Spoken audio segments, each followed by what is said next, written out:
We'll talk a little bit now about some of the fines and penalties that are accepted.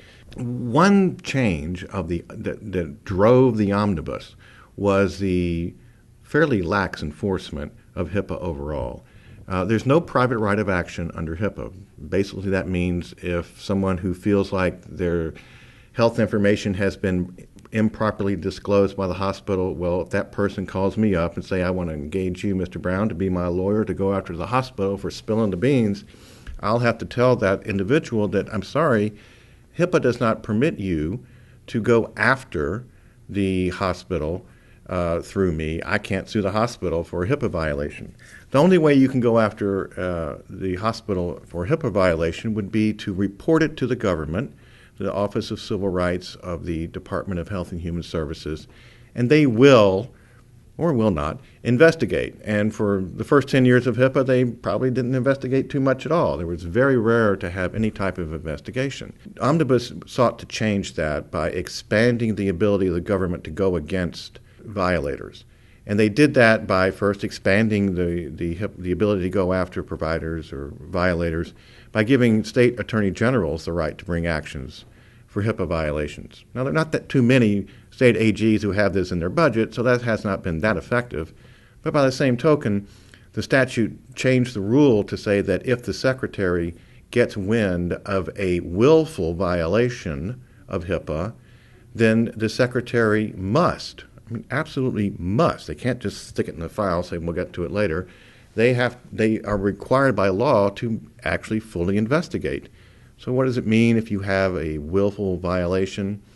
Well, I suppose if you know that your laptops are being, taken home and there's no policy for protecting them, or if you know that there's been some type of breach, or if you know that you don't have a compliance plan in place, arguably that's willfully disregard of the rules. And if someone causes the government to complain, if someone goes to complain to the government and they find out it's a willful violation, they must investigate. And there are civil monetary penalties involved, and they're kind of sliding scale. If you didn't know about the violation, it could be about $100 per violation, or up to $50,000. If you had reasonable cause to know about the violation, that's about $1,000 to $50,000 per violation. If there was willful neglect, but you corrected it on your own, it's $10,000 to $500,000 per violation. And if there was willful neglect, you knew that things were leaking out the door and you did nothing about it, well, that's up to $50,000 per violation, maybe per day, up to $1.5 million per year. So it's really not $1.5 million per violation as per the slide. That's an annual calendar year maximum, not a per event maximum.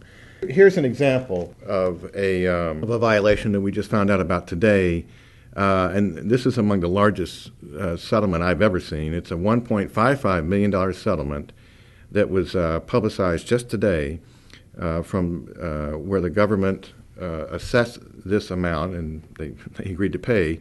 It's North Memorial Healthcare of Minnesota, and basically what they did back in 2011, a laptop was left in someone's car and it was stolen, and there was like almost 9,400 protected health information records were set forth into the universe on an unencrypted, password-protected laptop. And during an investigation, the government found that the hospital, well, first they hadn't done a risk assessment to figure out whether or not where all the risks were, and then they didn't have a policy to say what happens with loose laptops.